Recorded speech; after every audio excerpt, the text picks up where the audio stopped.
Bienvenidos una vez más a este espacio en el que reflexionamos acerca de la palabra del Señor. En esta oportunidad estaremos reflexionando en un salmo que, según algunos comentaristas, es, después del Salmo 23, uno de los salmos más queridos, más conocidos que hay en la Biblia. Así que, como siempre, le pediremos al Señor que nos dé luz, que nos dé entendimiento, que nos conceda gracia y sabiduría. Sin la bendición del Señor, nuestras reflexiones no serán muy fructíferas. Oramos. Querido Padre que estás en el cielo, muchísimas gracias por tu bondad para con nosotros. Gracias, Señor amado, por la Santa Biblia, en la cual podemos conocerte, podemos comprender tu voluntad, podemos, Señor, entender tu gran amor. Ahora que vamos a estudiar, por favor, bendícenos con la sabiduría que solo tu Santo Espíritu puede traernos. En el nombre de Jesús te lo pedimos todo. Amén. El Salmo 15 es un salmo bastante breve. Apenas tiene 5 versos, pero contiene una sabiduría increíble. Y comienza en el verso 1 con una pregunta. Una pregunta que se le hace a Dios, se le hace al Señor. Dice así el Salmo 1. El Salmo 15, perdón, en el verso 1. Señor, ¿quién habitará en tu tabernáculo? ¿Quién morará en tu monte santo? Recordemos que en San Juan 14, los versos del 1 al 3, Jesús prometió que iría a preparar un lugar para que los santos puedan habitar ahí. Y precisamente el Salmo 15 describe las características de las personas que habitarán en esas moradas, en esas casas. Algunos dicen mansiones, ¿no? Que Jesús fue a preparar cuando se fue. Entonces, esas prometidas allá en San Juan 14, del 1 al 3. Es como preguntarle al Señor cuáles son las cualidades de los ciudadanos de la Nueva Jerusalén. Entonces, esto es muy importante que comprendamos, ¿no? En otras palabras, el Salmo 15 describe las características, las cualidades, las virtudes de los que van a ir al cielo. Y por eso es importante que lo sepamos, ¿no? Porque debemos comparar esto con nuestra vida. Perdón. Y si hay diferencia, entonces necesitamos suplicar la gracia divina para que esa diferencia desaparezca. Y entonces dice, ¿quién morará en tu monte santo? El monte santo es el mismo monte de Sión. Y en la profecía de Daniel 2, en donde se presenta la sucesión de los imperios, recordemos que al final, una roca que no ha sido cortada por manos humanas cae a los pies de la gran imagen, la destruye y se reduce a polvo, pero en su lugar se levanta un monte que representa precisamente el reino de Dios. Dice la profecía de Daniel que ese reino, a diferencia de todos los demás imperios que le han precedido, ese durará para siempre. Y entonces el monte representa el reino eterno de Jesucristo. Ahora note, la pregunta es, ¿quién morará en tu monte santo? Es decir, ¿quién será parte de tu reino, Señor? Y en Apocalipsis, el capítulo 14 y el verso 1, nosotros encontramos también que los 144,000 sellados se encuentran precisamente en el monte de Sión, junto con el Cordero. En otras palabras, el Salmo describe las virtudes y cualidades que también encontraremos o deberán tener los 144,000 sellados. Entonces, recordemos esto, ¿no? Jehová, ¿quién morará en tu monte santo? Entonces, claro, los que morarán ahí tendrán estas cualidades. Por eso este salmo es tan importante, ¿no? Ahora, no debemos olvidar que el reino de Jesucristo no es de este mundo. Él fue muy clarito en el Evangelio de Juan, en el capítulo 18 y el verso 36. Él dijo, mi reino no es de este mundo. Mi reino, dijo, no es de aquí. Y es importante que lo recordemos por una razón. Sucede de que a través de los años ha habido una mezcla de religión y política. Y entonces yo no puedo decir si las intenciones de quienes hicieron esta mezcla eran buenas o eran malas, no lo sé. Sin embargo, han iniciado con una idea de construir el reino de Dios aquí en la tierra. Jesús fue bien claro.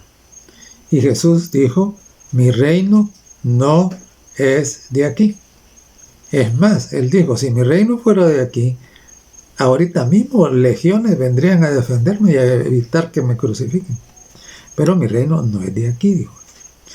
Por eso es importante, ¿no?, que tengamos claro para que los cristianos, entendamos que los cristianos no deben desviarse a querer construir un reino terrenal. Por medio de la política, por medio de tratados, por medio de decretos o acuerdos humanos, ¿verdad? Eso es parte del gran engaño que arrastra a multitudes, ¿verdad? Entonces, recordemos esto. El reino del Señor es el reino eterno, precisamente lo llamó el reino de los cielos, ¿no? Así, no es un reino que construye el ser humano. Es un reino eterno que es obra de Dios, en el cual los seres humanos somos invitados a participar, ¿ve?, a entrar en él. Muy bien.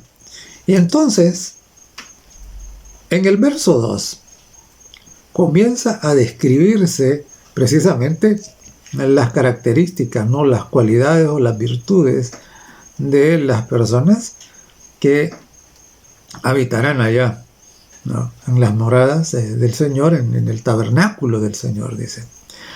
Dice el verso 2, el que anda en integridad y hace justicia. ¿Qué significa andar en integridad?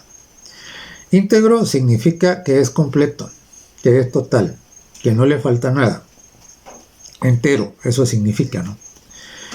Y ocurre que a veces en la experiencia cristiana hay algunas personas que son muy celosos respecto a algunas cosas, ¿no? Sin embargo, descuidan otras. Y, por supuesto, nunca debemos olvidar esto, ¿no? Todo lo que Dios ha dicho es importante. Todo. Entonces, no debemos descuidar nada.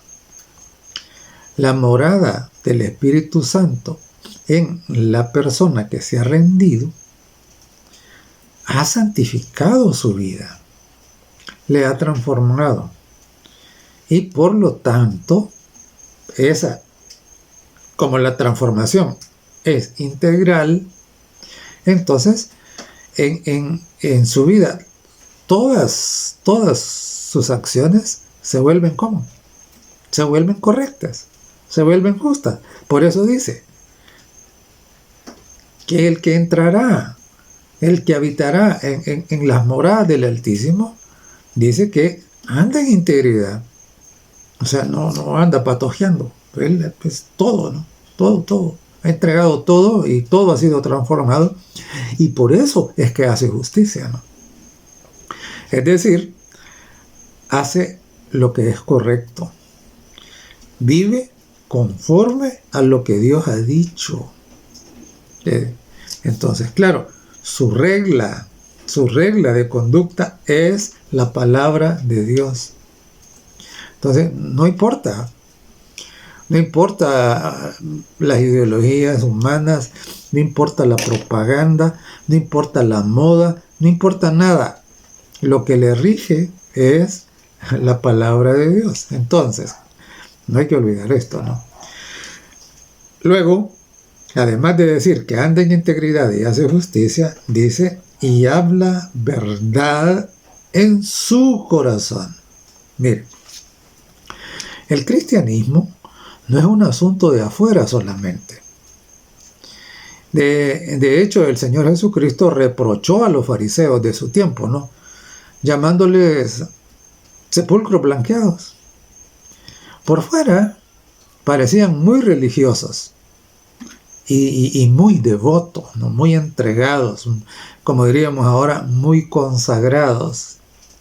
Pero por dentro, ¿qué? Por dentro albergaban maldad, orgullo, codicia. Entonces, es importante. El cristianismo no es un asunto solamente de fuera.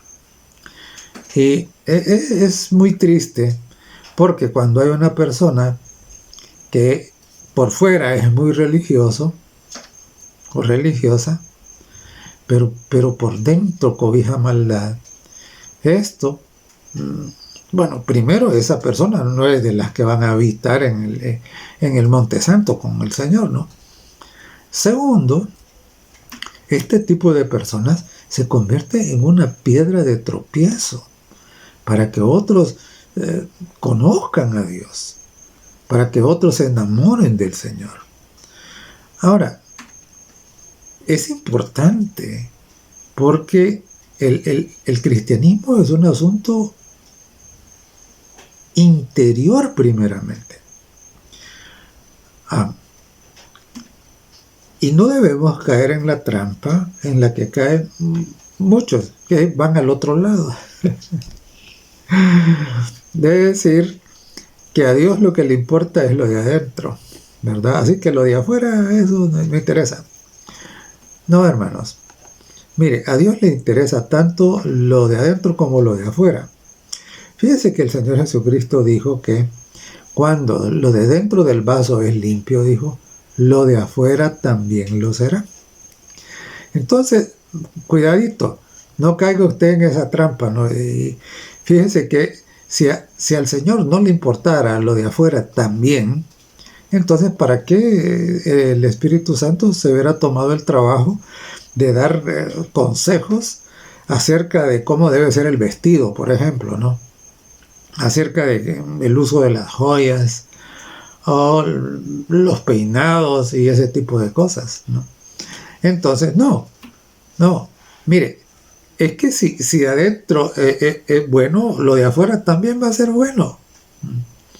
Entonces, claro, habla verdad en su corazón, pero es íntegro. Íntegro quiere decir que es cristiano tanto adentro como afuera. Me la digo esto porque y a veces son las hermanas las que tienen más problemas con esto, ¿verdad? Que dicen, no, mire, que a Dios lo que le interesa es lo de adentro. y mientras tanto quieren usar sus minifaldas o sus escotes o sus malos vestidos, que Dios ha dicho que no deben usarse, ¿verdad? A Dios le interesa tanto lo de dentro como lo de fuera. Y por eso dijo, miren, no usen vestidos lujosos, ¿verdad? Que llamen la atención hacia ustedes, no, ¿verdad? No. Habla verdad en su corazón.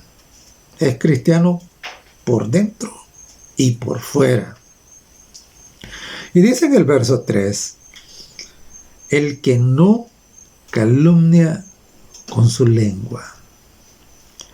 Fíjese que el apóstol Santiago en su libro advierte que la lengua es difícil de dominar y que puede hacer mucho daño. Y incluso la compara con ¿qué? La compara con un pequeño fuego, dice, que puede incendiar un gran bosque. Y claro, utiliza esta metáfora para mostrar lo peligroso que se vuelve cuando la lengua no está dominada por el consejo que Dios nos ha dado en su palabra. Mire, el santo, el que morará en el monte santo, el que habitará en el tabernáculo del Señor, el que será ciudadano del reino de los cielos, el habitante de la Nueva Jerusalén, ese no calumniará con su lengua, ese no hablará nunca para hacer daño, no dirá mentiras, no. Además, no debemos olvidar lo que el Señor Jesucristo nos dijo, ¿no? Él nos dijo que de la abundancia del corazón habla la boca. Entonces, si alguien falsea, si alguien expresa con fraude o cualquier otra cosa inconveniente, quiere decir que eso es lo que alberga su corazón. Entonces, ese no es ni íntegro y tampoco hace justicia. Así es de que es importante que habla verdad en su corazón. Entonces, si habla verdad en su corazón, entonces no va a calumniar, no va a mentir. Y el verso 3 también dice, ni hace mal a su prójimo. Es decir, no actúa para dañar a nadie, sino por el contrario, busca el bien de los que le son cercanos, de los que le rodean.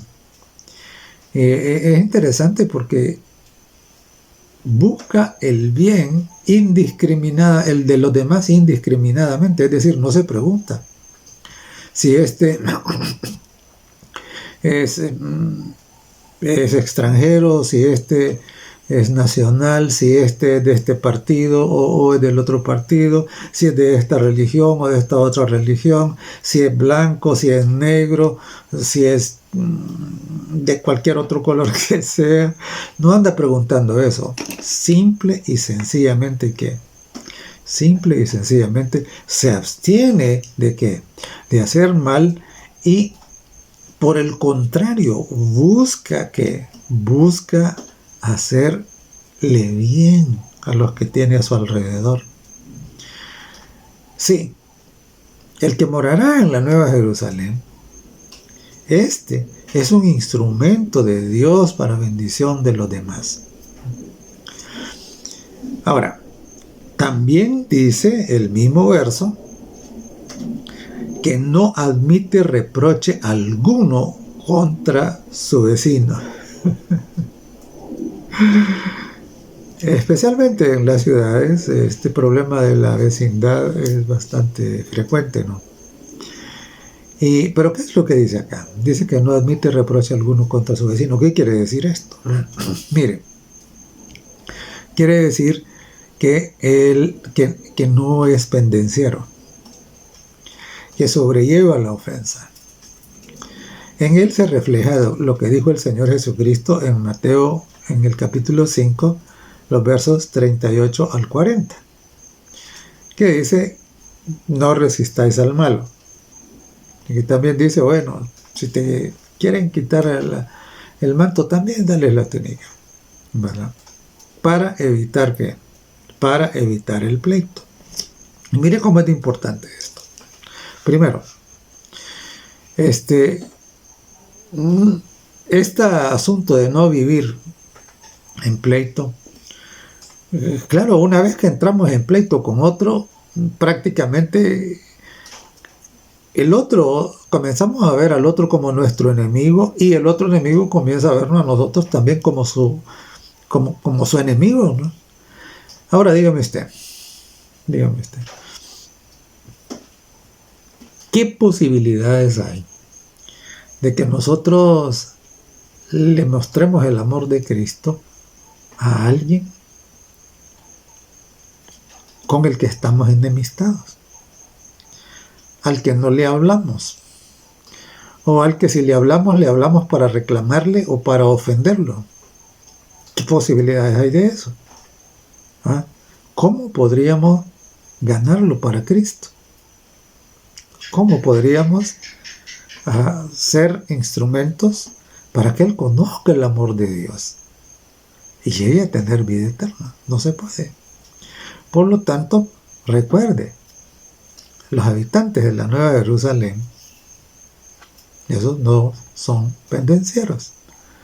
Esos, y no estoy diciendo que los vecinos no les ofendan, no estoy diciendo eso, porque el Señor Jesús fue bien claro, y Él dijo de que en este mundo seríamos aborrecidos, ¿no? Y claro, algunos el aborrecimiento lo expresan, pero igual, ellos pueden aborrecernos a nosotros, pero nosotros a ellos no, ¿verdad? ¿Por qué? Porque a nosotros el Señor nos ha transformado. Y por lo tanto, no vamos a entrar precisamente en esas rivalidades, en esas contiendas, o en esos pleitos, ¿verdad? Así que no lo haremos, ¿verdad? Esa es otra cualidad de los que vivirán con el Señor en el reino de los cielos. El verso 4. El verso 4 dice, aquel a cuyos ojos el vil es menospreciado. Ahora, fíjense cómo es de importante, ¿no? ¿Por qué? Porque el cristiano verdadero, precisamente el cristiano verdadero es el que está siendo descrito aquí, ¿no? El que en serio está en el camino para el cielo. El cristiano verdadero no es ingenuo, no. El cristiano verdadero discierne entre la maldad y la virtud. Fíjese que el verso 4 dice, aquel a cuyos ojos el vil es menospreciado. O sea, ¿y cómo puede hacer eso si nosotros no supiéramos o no discerniéramos la diferencia entre la maldad y la virtud? No. Mire, el cristiano, el que cuenta precisamente con la gracia del Espíritu Santo, tiene la capacidad para discernir entre la maldad y el error, y no estará de acuerdo con lo que es contrario a la voluntad de Dios. Como dice en Efesios, el capítulo 5 y el verso 11, fíjese lo que dice. Dice, no participen de las obras infructuosas de las tinieblas, sino más bien, dice, reprendedlas. Entonces, claro, el verdadero cristiano nunca va a estar aplaudiendo lo que es incorrecto. No. No es ingenuo ante las ideas, prácticas o doctrinas que degradan a la persona y arriesgan la vida eterna de ellas. Entonces, no aplauden lo malo, no, señor, sino que dice, mire, esto es contrario a la palabra de Dios y por lo tanto yo eso no puedo apoyarlo. Aunque eso se vuelva popular.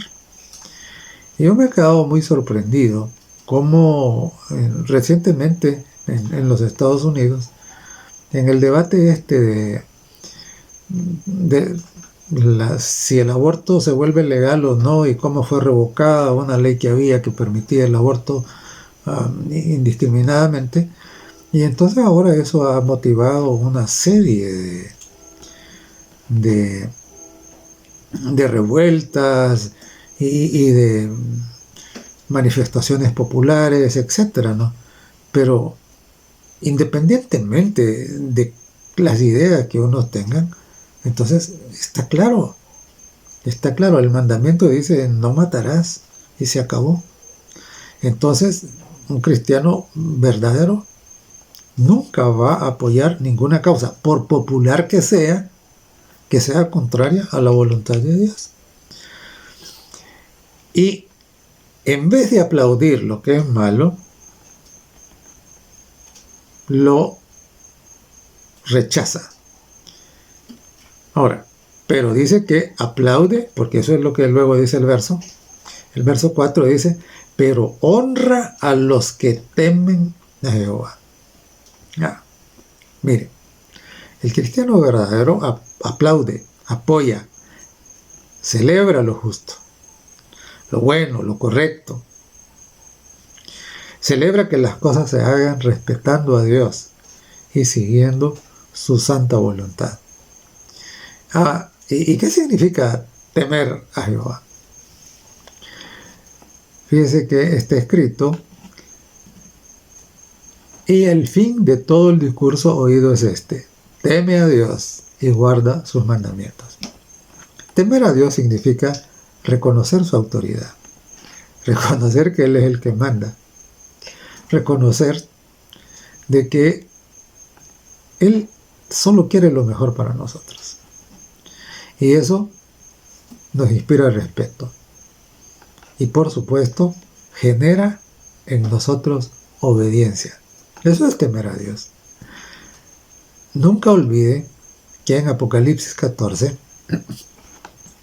en los versos 6 y 7, se presenta que el mensaje, ahí en Apocalipsis 14 tenemos el mensaje de los 3 ángeles. Y en el mensaje del primer ángel, una de las cosas que dice es: temed a Dios y dadle gloria. Entonces, claro, aquí está hablando de lo mismo, ¿no? Está hablando que los justos, los que habitarán en el Monte Santo, estos dice que honran a los que temen al Señor. Es decir, los aprueban, los apoyan, ¿no? Y además, dice el mismo verso 4, el que aún jurando en daño suyo, no por eso cambia. Es interesante. En el pasado, recuerdo cuando era niño, yo oía la expresión en donde decían palabra de hombre. ¿Ve? Palabra de hombre. ¿Y qué quería decir eso? Palabra de hombre quería decir que eso era algo incambiable. Era como una especie de juramento, ¿no? Ahora, si se dice palabra de hombre, yo creo que alguien estaría, bueno, inmediatamente le lloverían una serie de condenaciones. Pero aquí esto es lo que está diciendo, ¿no? Lo que está diciendo es que el que aún jurando en daño suyo, no por eso cambia. En otras palabras, si estuviéramos viviendo años atrás, podríamos decir aquí que los que van a ir al cielo tienen palabra de hombre. Es decir, tienen palabra, ¿no? Cumplen sus promesas. Se mantienen en lo que han dicho, aunque esto después les causa dificultades. Claro, no es como dice Santiago, que son algunos, ¿no? Dice Santiago que algunos son como la onda del mar, dice. que van y vienen y cambian. Y no. Fíjense que los santos, ¿no? Los ciudadanos de la Nueva Jerusalén reflejan la actitud de Dios mismo. Dios, cuando dice algo, simple y sencillamente no cambia. Eso se mantiene.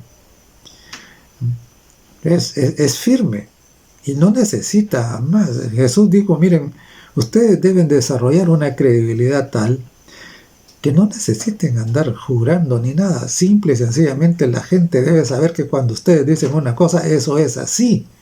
Por eso dijo, que vuestro sí sea sí y vuestro no, no. Entonces, claro, note que no actúan por intereses temporales, sino que mantienen su palabra. Y esto de mantener su palabra no tiene que ver solamente con las relaciones entre humanos, también tiene que ver con nuestra relación con Dios. ¿Ah? Sucede que a veces hay algunas personas que prometen a Dios, no, que, Señor, ya voy a ir aquí o no voy a ir aquí, no sé qué, y después ya fallan. ¿Cuándo lo que prometemos está en armonía con la palabra de Dios, hermanos, nosotros no debemos movernos, debemos cumplir esa promesa. Obviamente, en nuestra locura puede ser que hayamos prometido hacer algo malo, ¿no? Entonces, por supuesto, esa promesa sí no debe cumplirse. ¿Por qué? Porque el que va al cielo ya se dijo que no, ya dijo el Salmo que no hace lo malo, sino que hace lo correcto, ¿verdad? Y dice el verso 5, quien su dinero no dio a usura. ¿Y qué quiere decir esto? Esto tiene que ver solamente con... Cualquiera podría pensar, bueno, yo como no presto dinero, entonces esto no es conmigo. Lo que pasa es que no significa solo eso. Significa que el verdadero cristiano, que el que va a recibir las moradas que Jesús va a preparar, que éste no se aprovecha de la necesidad de otras personas. No los exprime, no los esclaviza, no los explota. Es decir, es correcto y es justo en sus negocios. No busca enriquecerse a costa del empobrecimiento de los demás. No hace trampa. Y dice que precisamente peso justo y medida cabal, eso es de las cosas que le agradan al Señor.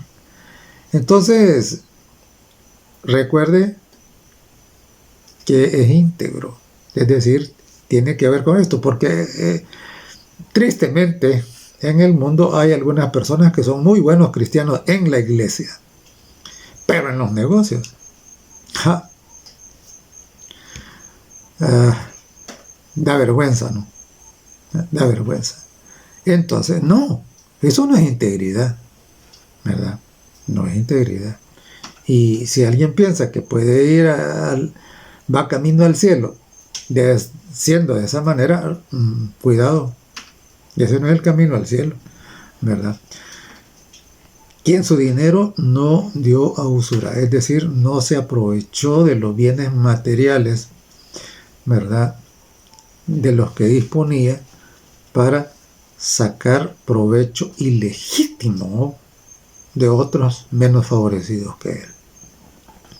También dice el verso 5, ni contra el inocente admitió cohecho. Fíjese que es interesante. En el mundo, nunca he escuchado que haya un solo gobierno de ningún país del que no se diga que hay corrupción. Nunca he oído eso. Nunca he oído una noticia que diga, el país tal ahí la corrupción no existe, sino al revés. Pareciera de que todo está corrompido. Y precisamente una de las expresiones más comunes acerca de la corrupción que existe en el mundo es este hecho, ¿no? Este hecho de los sobornos de todo tipo. Y aquí precisamente está hablando esto. Está hablando de qué? De que no se deja sobornar para hacer daño al inocente. Es decir, que actúa con justicia, actúa conforme a la verdad, actúa en armonía con la palabra de Dios. Y, ojo, fíjese que por ahí hay un dicho que dice: todo hombre tiene su precio. Los cristianos verdaderos no tienen precio. No tienen precio, eso no se pueden comprar. Jesucristo los compró ya con su sangre. Y por lo tanto, no importa la cantidad de dinero que puedan ofrecerle a un santo. Y el santo no va a aceptar ningún trato que sea contrario a la voluntad de Dios. No importa. Porque los verdaderos cristianos no se venden. Eso, porque ellos saben que le pertenecen al Señor. Entonces no se venden. Eso no tiene precio. Entonces dice: ni contra el inocente admitió provecho. Es decir, no se dejan sobornar. Son insobornables. Siempre hacen lo correcto. Y el Salmo termina diciendo: el que hace estas cosas. Ahora, note que ahí no dice el que sabe estas cosas. Dice el que hace estas cosas. No resbalará jamás, porque al final de cuentas, lo que define lo que nosotros somos no es lo que sabemos. Lo que define lo que nosotros somos es lo que nosotros hacemos. El Señor Jesucristo también fue bien claro al decir: por sus frutos los conoceréis. El que es santo vivirá en santidad, será íntegro, no hará daño a nadie, no buscará pleito, no va a dejar, es insobornable, ¿verdad? No va a aprovecharse en los negocios injustamente de nadie, ¿verdad? Y dice: el que hace estas cosas, dice, no resbalará jamás. Allá el Señor Jesucristo habló de alguien que edifica, ¿no? Y entonces dijo que se edificaba sobre la roca, y él dijo que oír eso que él acababa de decir y ponerlo en práctica, dijo que eso era edificar sobre la roca. Y que no importa que venga huracán, que venga tornado, que venga tsunami, que venga terremoto, no importa. Pero dijo que la casa del que edificaba sobre la roca, esa no caía. Entonces, esto es lo que está diciendo acá, ¿no? Acá luego está diciendo: el que hace todas estas cosas, el que hace estas cosas, no resbalará jamás. Es decir, su casa, como no está edificada sobre la arena, entonces la casa va a prevalecer. Y claro, a esta altura nosotros deberíamos de pensar: bueno, ¿y cuál es mi situación? ¿Cómo estoy yo? ¿Estoy haciendo estas cosas? ¿Estoy seguro de no resbalar? Y claro, a veces uno se pregunta, ¿no? Y es una pregunta muy necesaria y muy útil. ¿Pero cómo puedo yo ser así? ¿Cómo puedo yo ser así? Y para responder eso, y es necesario responderlo, es necesario responderlo, ¿verdad? Porque ahorita lo que hemos visto es el perfil, las cualidades, las virtudes que mostrará el que será ciudadano de la Nueva Jerusalén, el salvo, ¿no? El que formará parte del reino de Dios. Pero ¿y cómo es que logro ser íntegro, hacer justicia, no calumniar a nadie, no hacer daño a nadie, no admitir cohecho, etcétera? ¿Cómo llego a hacer eso así? Fíjense que en Apocalipsis 14 y el verso 1, que ya dijimos que este salmo que está como describiendo a ese grupo también, a los 144,000, dice que los que están allá en el monte de Sión con el Cordero tienen, ojo, tienen el nombre de su Padre y del Cordero escrito en su frente. En la Biblia, nombre significa carácter. Y precisamente recuerde, de carácter es donde deriva la palabra características. O sea, todo lo que dice el Salmo 15 son elementos que forman parte de el carácter del Cordero. Y dice que los 144,000 tienen el nombre en sus frentes. Entonces, claro, no se puede tener esas características si no se tiene el nombre del Cordero y el nombre del Padre en la frente, es decir, si no se tiene ese sello. Y claro, esto nos lleva pues sí a otra pregunta, pero yo entonces ¿cómo hago para conseguir el nombre, el carácter del Cordero, el carácter del Padre? ¿Cómo hago? ¿Cómo lo consigo? Mire, la Biblia es bien clara y la Biblia dice que nosotros somos transformados por la contemplación. Usted se va a convertir en aquello que está diariamente, cotidianamente observando. Y es interesante porque usted puede ver, claro, en los niños, ¿no? Mire los niños de qué juegan. Usted les pone o permite, no es lo mejor pues, pero algunos lo hacen. Permite, por ejemplo, que un niño vea una película del Hombre Araña. Inmediatamente después de la película, este niño, ¿de qué juega? Juega de eso, ¿no? Entonces, ¿por qué? Porque eso le ha dejado lo que se llama una impronta. Es decir, lo dejó marcado. Y esto opera en todo sentido. Los que viven idolatrando a las diferentes estrellas de la farándula, igual, es increíble, ¿no?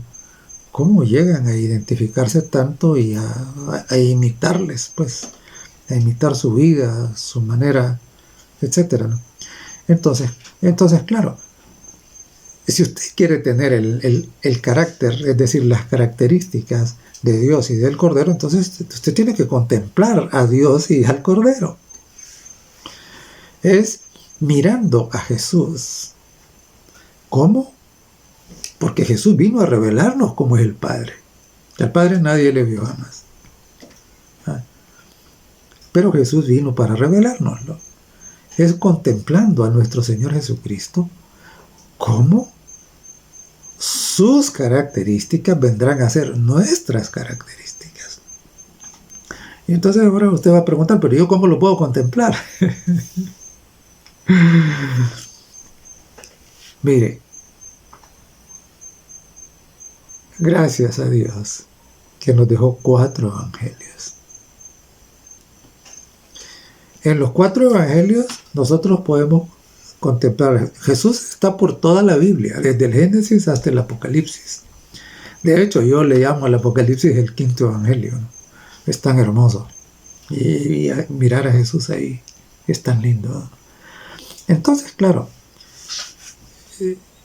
y yo siempre digo, mire, apague su televisor. Y si usted no puede tener control sobre el televisor, véndalo, regálelo, bótelo, destrúyalo, a ver qué hace con él, si usted no puede tener control sobre él. Si el televisor lo domina a usted, entonces usted está en graves problemas. ¿Por qué? Porque, recuerde, usted se está transformando en lo que ahí mira. Usted tiene que sustituir lo que mira por la contemplación de Jesucristo en la Santa Biblia. Y aquí volvemos a donde siempre venimos a dar, al hecho de que es única y exclusivamente en la palabra de Dios en donde nosotros podemos contemplar a Dios. Claro, en la naturaleza podemos mirar sus obras, pero en donde se revela de manera más específica es en la Biblia, ¿no? Entonces, no espere que las características de Cristo van a ser suyas si usted nunca abre la Biblia, si usted no busca alimentarse de los evangelios, si usted no busca conocer cada día mejor al Señor. No es posible. A medida que usted le contemple, entonces el Espíritu Santo hará la obra de ¿qué? De que las características del Cordero y de su Padre se vuelvan también sus características. Y de esa manera, ¿usted qué? Usted precisamente sea de estos que habitarán en el tabernáculo del Señor. Estos que morarán en su monte santo. Las cualidades de los ciudadanos del reino de los cielos, de los habitantes de la Nueva Jerusalén. Mire, a medida que vamos contemplando al Señor Jesucristo en su santa palabra, especialmente en los evangelios, entonces, claro, usted va a ir creciendo y se va a ir pareciendo más a Él. Va a ir siendo más íntegro. Hacer el malo a usted le va a pesar, ¿verdad? Entonces, y esa es esa obra maravillosa, esa obra linda que el Espíritu Santo estará haciendo en su vida. Por la fe, estos han mantenido una comunión continua con Dios. Y fue así como adquirieron sus virtudes. Y se vuelven ¿qué? Se vuelven el reflejo de su divino Maestro. La invitación hoy es precisamente eso. Repase el Salmo 15, solo son 5 versos, pero es tan hermoso. Y que le sirva como una guía, ¿no? Que le sirva como un checklist para ir chequeando. Mira esto. Yo tengo problemas con esto, Señor, por favor, ayúdame, déjame mirarte. Y transfórmame. Es la invitación en esta hora. Y es mi deseo también de que el Salmo 15 se convierta en ¿qué? En la meta de su vida. Para que usted también pueda formar parte de los 144,000 sellados y estar con el Cordero en el monte de Sión. Que Dios le bendiga.